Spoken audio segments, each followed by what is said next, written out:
আসসালামু আলাইকুম প্রিয় দর্শক, অন্য মঞ্চের আলাপচারিতায় আপনাদের সকলকে স্বাগত জানাচ্ছি। প্রিয় বন্ধুরা, প্রীতি, সালাম এবং শুভেচ্ছা নেবেন। 13ই নভেম্বর আসলে কি হতে যাচ্ছে? এই দিন আন্তর্জাতিক অপরাধ আদালত বা আইসিটি তারা শেখ হাসিনার বিরুদ্ধে একটি রায়ের ব্যাপারে তারা কি ওই দিন রায় দেবেন, নাকি কবে রায় ঘোষিত হবে সেই তারিখটা ঘোষণা করবেন? এটি নিয়ে কিন্তু একটি কনফিউশন আছে। তারা হয় রায়ও ঘোষণা করতে পারেন, অথবা বলতে পারেন যে অমুক তারিখে রায় ঘোষণা হবে। কারণ রায় তো তাদের তৈরি করা আছে। তারা কি করতে চায় এটা যে কেউ বলে দিতে পারে। একটা অবৈধ ক্যাঙ্গারু কোর্টে একটা সাজানো বিচার হচ্ছে। সেই বিচারে তারা শেখ হাসিনাকে সর্বোচ্চ শাস্তি দেবে, এটা মানে সুযোগ পেলেই দেবে, এটা বলা যায়। এখন আওয়ামী লীগ একটি রাজনৈতিক সংগঠন। 13 তারিখে আওয়ামী লীগের কি করা উচিত? আওয়ামী লীগের কি চুপচাপ বসে থাকা উচিত, নাকি এর প্রতিবাদে কর্মসূচি দেওয়া উচিত? অনেকেই এই 13 তারিখের প্রোগ্রাম নিয়ে ইনিয়ে বিনিয়ে কথা বলবার চেষ্টা করছেন যে 13 তারিখ কেন প্রোগ্রাম দেওয়া হচ্ছে, পর্যাপ্ত প্রস্তুতি নিয়ে কি প্রোগ্রামটা দেওয়া হচ্ছে, প্রোগ্রাম দেওয়ার মধ্য দিয়ে কি আওয়ামী লীগের নেতা কর্মীদের যারা দেশে আছেন, যারা একটু আন্দোলন করেন, তাদের বিপদের মুখে ঠেলে দেওয়া হচ্ছে কিনা, এরকম নানা রকমের আলোচনা কিন্তু আমরা শুনছি। তার আগে আসুন একটু জেনে নিই যে 13 তারিখে আওয়ামী লীগের প্রোগ্রামটা কি। আওয়ামী লীগ লকডাউন ডেকেছে, ঢাকা লকডাউন, এবং 13 তারিখে লকডাউন তার সমর্থনে গতকাল 10ই নভেম্বর থেকে বিক্ষোভ মিছিল এবং বিক্ষোভ শুরু হয়েছে।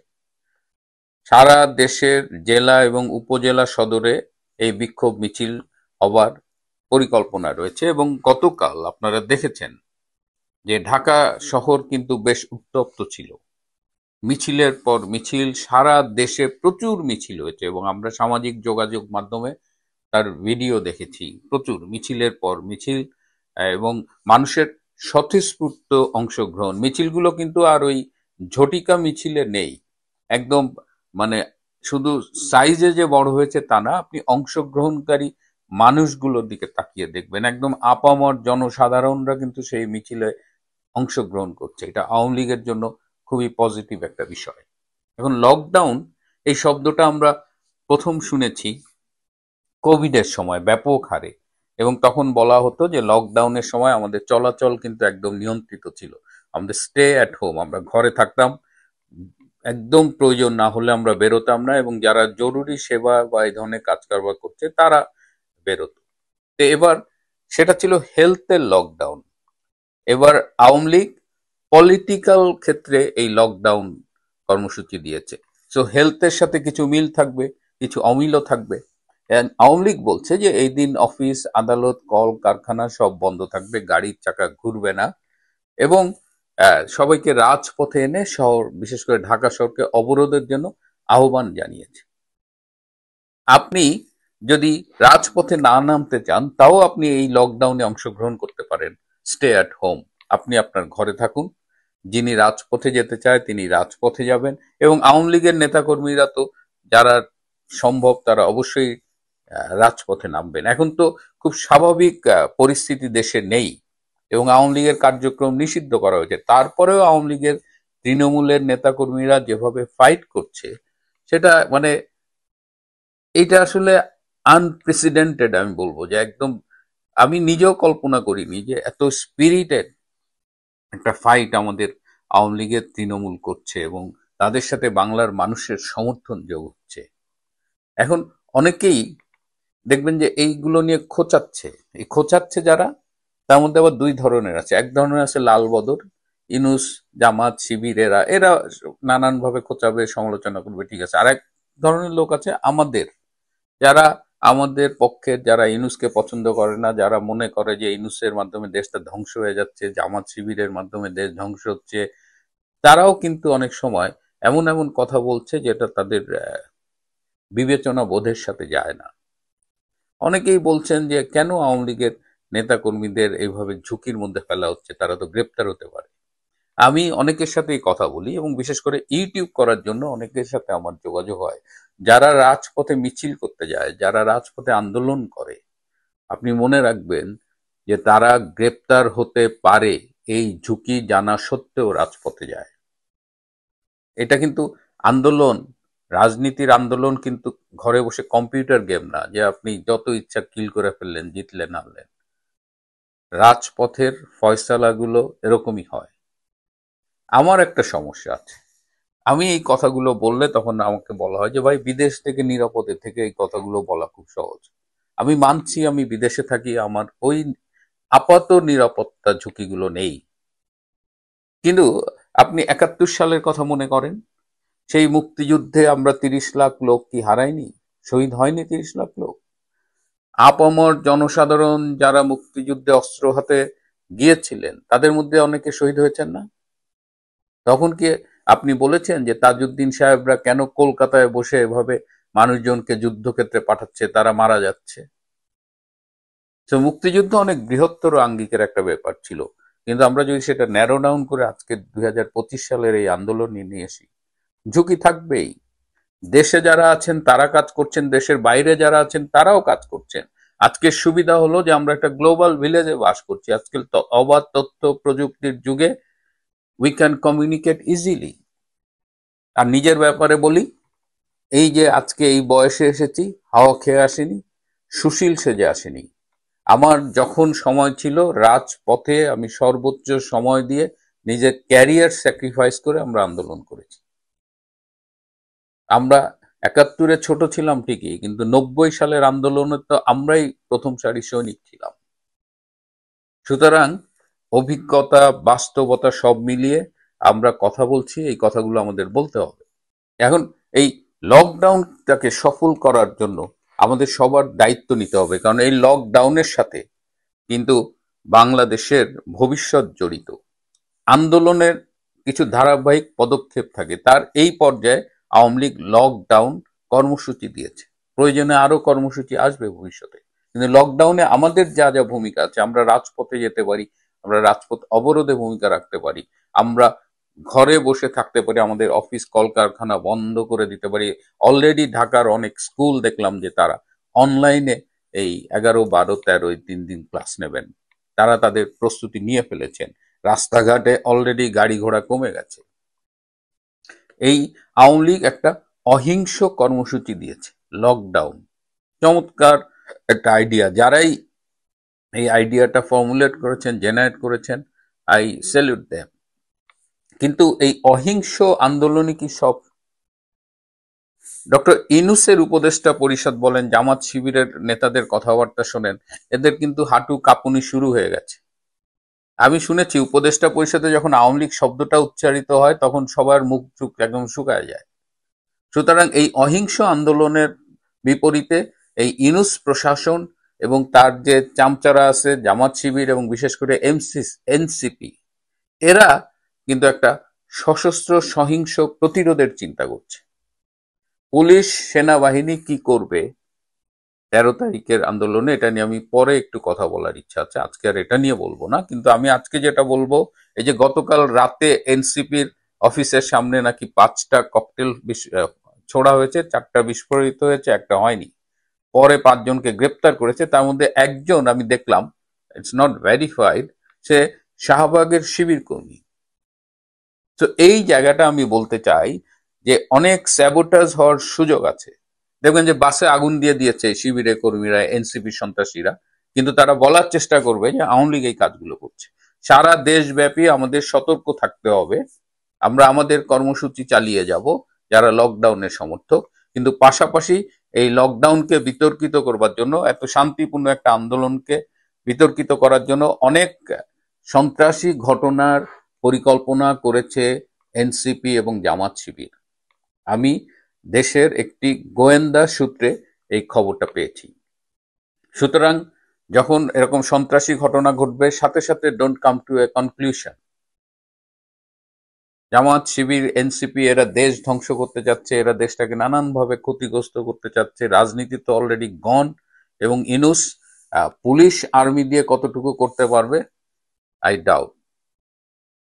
সুতরাং আসুন বাংলাদেশকে রক্ষার জন্য আমাদের স্ব অবস্থান থেকে আমরা এই ঢাকা লকডাউন এই কর্মসূচিটাকে সফল করি। এই কর্মসূচির এই আন্দোলন কিন্তু একদম উপজেলা সদর পর্যন্ত চলবে। আমার এই অনুষ্ঠানে আওয়ামী লীগের presidium member advocate Jahangir Kabir Nanak এসেছিলেন এবং তিনি এই আন্দোলনের রূপরেখা নিয়ে কথা বলেছেন। সামাজিক যোগাযোগ মাধ্যমে অনেক আওয়ামী লীগের নেতারা কথা বলছেন। সুতরাং এটা নিয়ে কোনো কনফিউশন নেই। আওয়ামী লীগ জেনে শুনে তার নেতাকর্মীকে বিপদে ফেলে দেয় না, বরং দল এখন অনেক দায়িত্ব নিচ্ছে ক্ষতিগ্রস্ত পরিবারের, ক্ষতিগ্রস্ত নেতাকর্মীর। তারপরেও রাজপথে যখন নেমেছি, এই ঝুঁকি থাকবেই। দেশে থাকি বিদেশে থাকি এই ঝুঁকির মুখেই আমরা কাজ করছি। ইনশাআল্লাহ বিজয় আমাদের হবেই। বাংলাদেশ মুক্তি পাবে এই ইউনূস, এই জামাত শিবির, এই এনসিপির লালবদরদের হাত থেকে। শেখ হাসিনার মামলা নিয়ে সবচেয়ে বড় প্রশ্নটি এ যাবৎকালের আনুষ্ঠানিক এবং যদি বলা হয় যে রাজনৈতিক বিতর্কের বাইরে একটি বড় প্রশ্নর সম্মুখীন, এবং সেই বড় প্রশ্নটি দেশের ভেতরে না, উঠেছে দেশের বাইরে। দেশের ভেতরে ধরে নেওয়া যাক, রাজনৈতিক কারণেই, রাজনৈতিক বিবেচনায় কেউ কেউ ক্যাঙ্গারু কোর্ট বলেন, কেউ কেউ বিচারকে প্রহসন বলেন আন্তর্জাতিক অপরাধ ট্রাইব্যুনালে। কিন্তু দেশের বাইরে এই আলোচনাটি যখন যায় তখন এর ডালপালা মেলতে মেলতে এর প্রভাব নিশ্চয়ই অনুমান করা যায়, এবং সেটি জাতিসংঘ যদি এর সঙ্গে সম্পৃক্ত থাকে, মানে জাতিসংঘ বরাবরই অভিযোগটি যদি উঠে থাকে।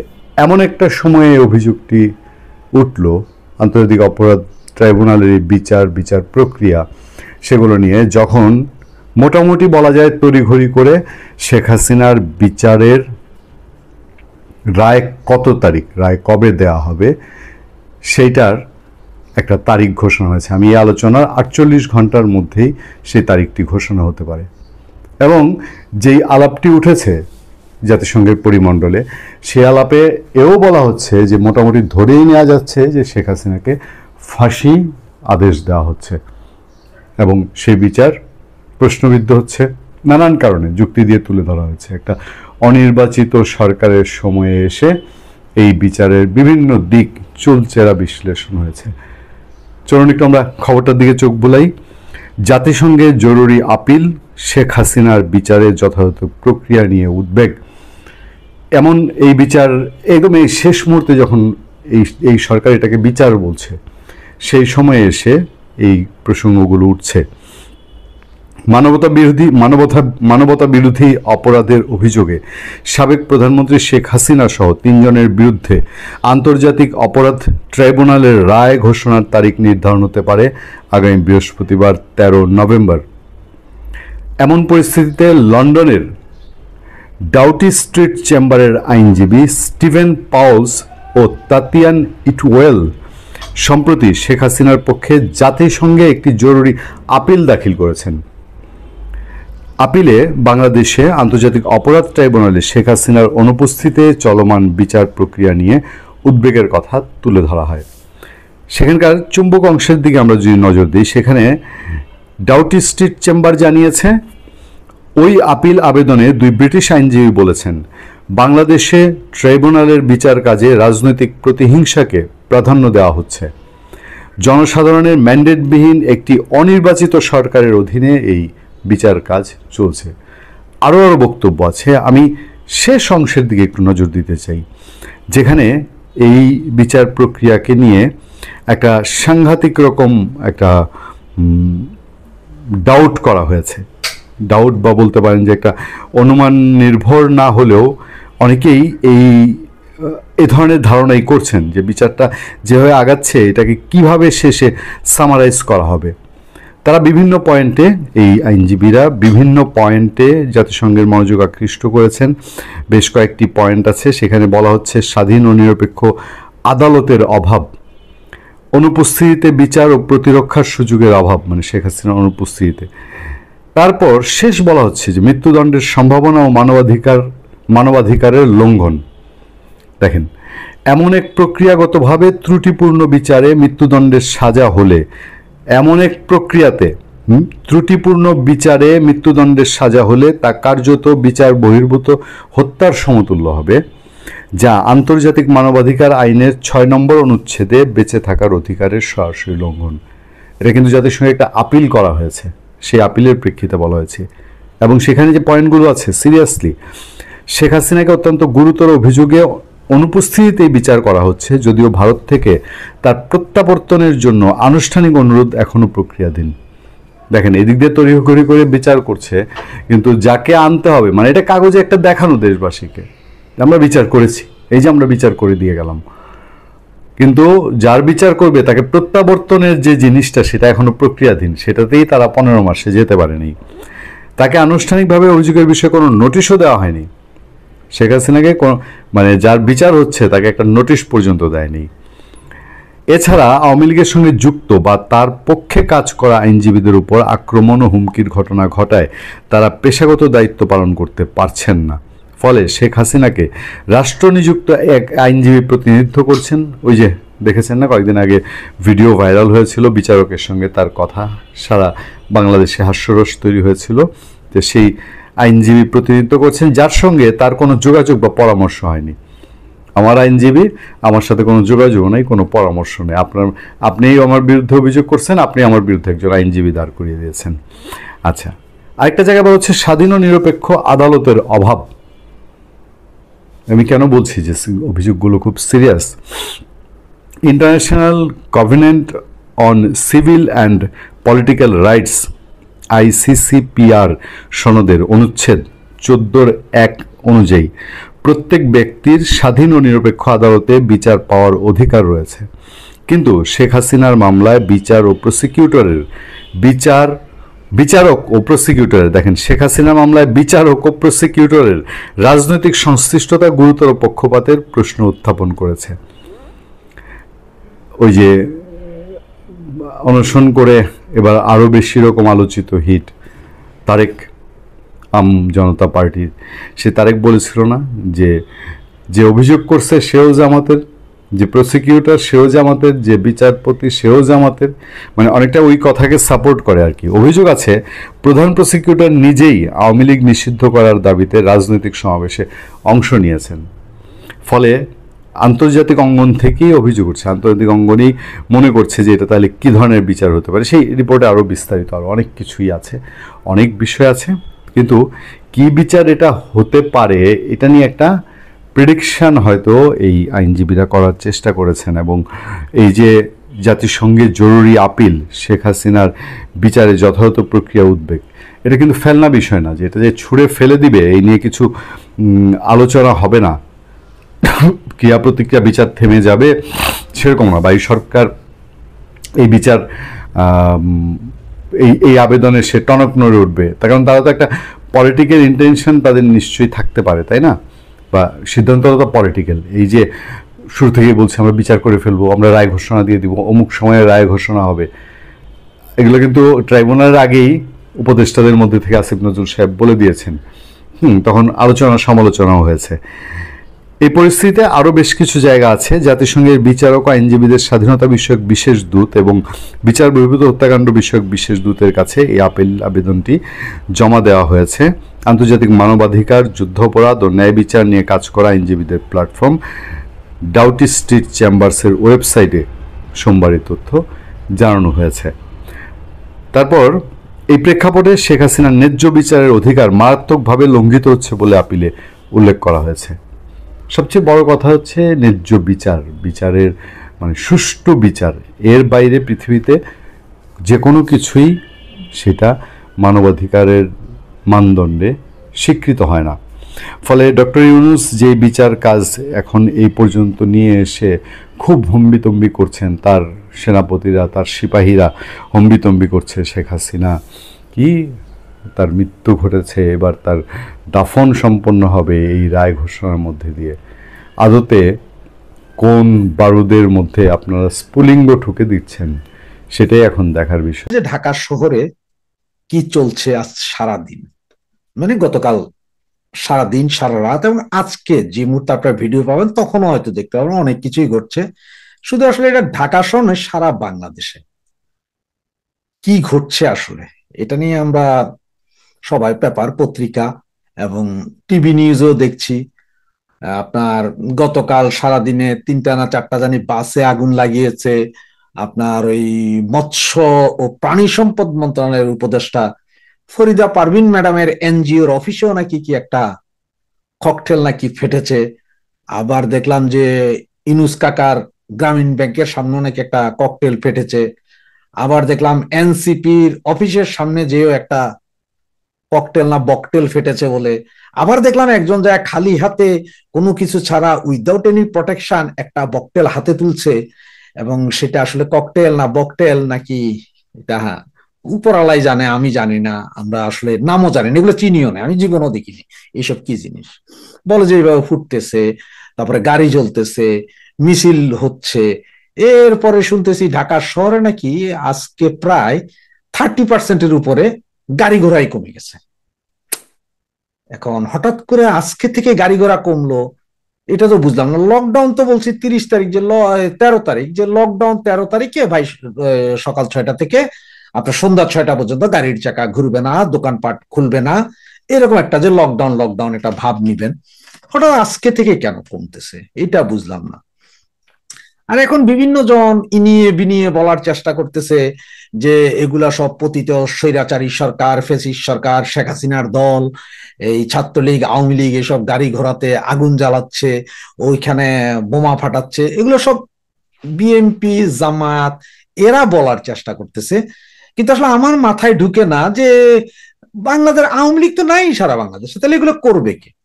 আমার মনে হয় কি জানেন, এগুলো সব এনএসআই ডিজিএফআই এরাই করতেছে। কইরা এরা নিজেরা করতেছে, কইরা ধরেন আমাদের উপর দোষ চাপাচ্ছে।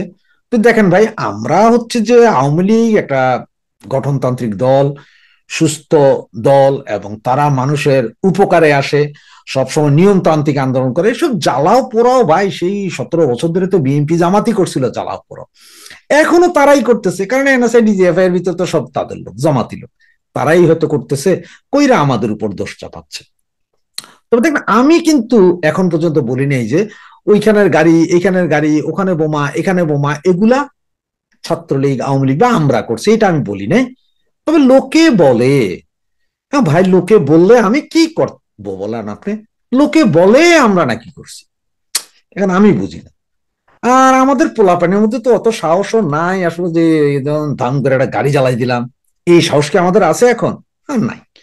এটা এমনি ডাক দিলেও এখন 2-4 জন পাওয়া যায় না, আমরা করতে গিয়ে। এখন হয়তো দেখা যাবে যে কালকে হয়তো দেখা যাবে যে সারাদিন হয়তো 50টা ব্যাংকের বুথ কে বা কাহারা ভাঙিয়া দিছে, রাইতে দিনে মিল্লা। ওই যে একজন একজন দাঁড়ায় থাকে, সেগুলার একটু ধাওয়া দিছে, হেরা ভেঙে গেছে, এরপরে বুথ ভাঙিয়া দিছে। এই বুথ তো ভাঙা তো এটা ইয়ের কি বলে পাকা বুথ, হয়তো সামনের যে গ্লাসটারে কেউ 2টা পাটকেল মেরা ভাঙিয়া দিছে, ভিতরে যে টেকার মেশিন সেটাতে হয়তো কেউ একটা দাও দিয়া কোপ দিছে। এগুলো কি বলবে? বলে যে এগুলো সব আওয়ামী লীগ করে। কি রে ভাই, যাই করে দুনিয়াতে এখন সব আওয়ামী লীগ। তার মানে এখন ইউনূস কাকার যদি ধরেন আজকে যদি ডায়রিয়া হয়ে যায়, সেটাও কি বলবে? আওয়ামী লীগ। ওই যে ফরিদা ম্যাডামের ঘরের চাউল নাই, সেটাও আওয়ামী লীগ। ঘরের বউ বাচ্চা ঝগড়া, সেটাও আওয়ামী লীগ। সব কিছুতে এরা আওয়ামী লীগ দেখে। সুতরাং এখানে আমার আসলে কি বলবো, এদেরকে বলার ভাষা খুঁজে পাই না। তবে দেখেন, আজকে 10 তারিখ নূর হোসেন দিবস ছিল, গতকাল নূর হোসেন দিবস ছিল 10 তারিখ, আজকে 11 তারিখ, সামনে 12 তারিখ, এরপরে 13 তারিখ, এর ভিতরে আরো কত কি হয়। যেমন ধরেন আজকে এই যে আপনারা যখন আমার এই ভিডিওটা দেখছেন, এই সময় দেখবেন যে জামাত বলছে যে ইসলামিক আরো শক্তি নিয়ে আজকে ঢাকা শহরে তারা মহা সমাবেশের মতো করবে, শক্তি প্রদর্শন করবে। এইসব শক্তি প্রদর্শন করতে যায় হয়তো তারা আবার বাটার দোকান ভাঙবে, কোনো মার্কেটের মধ্যে হয়তো 2টা ইট মাইরা দিবে, কোথাও হয়তো 2টা টায়ার জ্বালাইয়া দিবে। এগুলা কইরা তারা চাইবে যে তাদের নির্বাচন যাতে পিছায় যায়, এইসব গন্ডগোল করে, যে দেশের ভিতরে গন্ডগোল অস্থিতিশীল অবস্থা, আপনারা কেউ নির্বাচনের কথা বলেন না, এগুলো তারা বলবে। তারা বললে কি বলবে? সব সব আওয়ামী লীগ ভাই। এখন দেখেন আজকে এই যে বিকাল বেলা কানাডার এম্বাসি থেকে একটা সতর্কবার্তা জারি করছে কানাডার নাগরিকদের জন্য, যারা বাংলাদেশে বর্তমানে আছে বা যারা আগামী 2-4-10 দিন বা 1 সপ্তাহের ভিতরে বা 1 মাসের ভিতরে বাংলাদেশে আসবেন, তাদেরকে হলুদ সতর্কবার্তা। মানে এখানে কিন্তু 3 রকম সতর্কবার্তা হয়। হলুদের পরে যখন ওদের কমলা কালার যাবে, ওইটা হচ্ছে যে ভাই মহা সতর্কবার্তা। মানে ওই যে আমাদের দেশে যে 10 নম্বর সিগন্যাল আছে ওই রকম। আর হলুদ সতর্কবার্তা হয় 8.5-এর পর্যায়ে পরে। এরা বলছে যে দেশের পরিস্থিতি খারাপ, বাংলাদেশের পরিস্থিতি খারাপ, এই সেই, সুতরাং তোমরা কেউ এই মুহূর্তে বাংলাদেশে আইসো না। নিরুৎসাহিত করতে, যারা আছেন তারাও শর্ট করে চলে যান, কারণ কখন কি হয়। এটা কানাডার এম্বাসি। এখন হয়তো কালকে সকালে বলছে এইটাও শালার ফ্যাসিস্ট আওয়ামী লীগই করাই দিছে কানাডারে বলছে। কারণ হচ্ছে যে আমাদের ওই যে উপদেষ্টা, স্বরাষ্ট্র উপদেষ্টা, উনি বলছে বাংলাদেশের নিরাপত্তার কোনো ঝুঁকি নাই, বাংলাদেশ ওয়েল অ্যান্ড গুড, আমরা খুব ভালো লোক, আমরা খুব ভদ্রলোক, এখানে কোনো নিরাপত্তা ঝুঁকি হবে না, সুতরাং আপনারা সবাই থাকতেন, নাচেন, গান, ড্যান্সিং করেন, কোনো সমস্যা নেই। কিন্তু কানাডা এটা জারি করে দিল। এখন এটা কানাডা যেহেতু জারি করছে, এরপর হয়তো ইউরোপীয় ইউনিয়ন জারি করবে 2-1 দিনের ভিতরে, সারা পৃথিবী থেকে তো সবচেয়ে শক্তিশালী 50-60টা দেশ জারি করে দিবে। এদিকে শুনতেছি চায়নাও জারি করে দিছে একই ঘটনা। কি যে হইতেছে আমার ভাই মাথায় ঢুকে না। এখন আমার কথা হচ্ছে যে এইভাবে কারা গাড়ি চালাইতেছে, কারাই ধরেন কি বলে আপনার টায়ার জ্বালাইতেছে, আর কারা ওই যে কি জানি লাল একটা ট্যাপ দিয়া পেঁচাইয়া পেঁচাইয়া দেখলাম ওই যে একজন উড়াইতেছিল, এগুলা কারা ফালাইতেছে এগুলো কিন্তু আমি জানি না। কিন্তু এই জামাত বিএনপি বা এই ইন্টারিম গভর্নমেন্ট বলতে সব নাকি আওয়ামী লীগ। আরে ভাই, আমরা করলে তো আমরা বলবো যে আমরা করতেছি, আমরা তো বলি না যে আমরা করতেছি।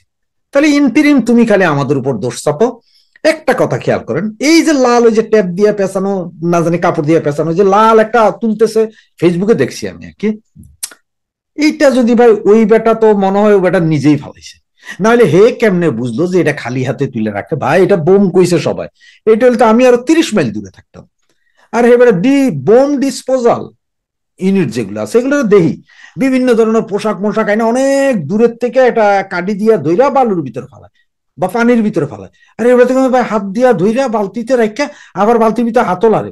ওরে ভাই, একই কাজ কারবার। তার মানে হেরাই মারছে, হেরাই জানে যে এটা কেন, এটা আসলে কি ভয় দেখানোর জন্য না কি জিনিস, এ সন্দেহের বিষয়। চিন্তা করেন, এই যে আজকে এই জন্য বললাম যে আজকে সারাদিনে ঢাকা শহরে 4টা নাকি গাড়ি জ্বালাইছে, তারপর আরো কি কি করছে।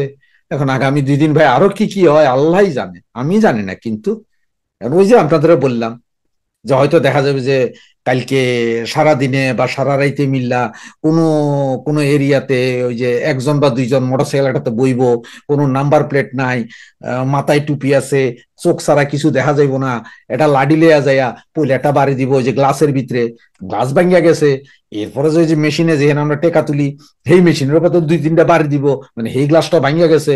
আলার এবার ব্যাংক টেকা নাই, এবার এই ব্যাংকের মেশিন বহাও, সারা দেশে যদি এরকম 20-50টা এরা ভাঙ্গা দেয়, একটা প্যানিক তৈরি হইব। এগুলা যে ভাই কারা করতেছে আমি জানি না ভাই, কিন্তু ইন্ট্রিম কইতেছে সব নাকি আমরা করতেছি, কিন্তু আমরা এগুলা করি না। মানে এটা অবস্থাটা কিরকম জানেন? অবস্থাটা হচ্ছে ওই যে বাংলাদেশে বিদেশি কেউ মরলে ওই যে রর দোষ, রাশিয়ার দোষ, আবার বাংলাদেশের বাইরে অন্য কোনো জায়গায় মরলে ওই যে এটা শালার সিআইএ এর দোষ, মোসাদে মারছে। অবস্থাটা এখন ওই ধরনের দাঁড়াইছে। তো কি হয় না হয় আসলে আমরা প্রতিদিন দেখতে থাকি। তবে হয়তো কালকে সকালে আবার আরেকটা গরম খবর নিয়েও আসতে পারি।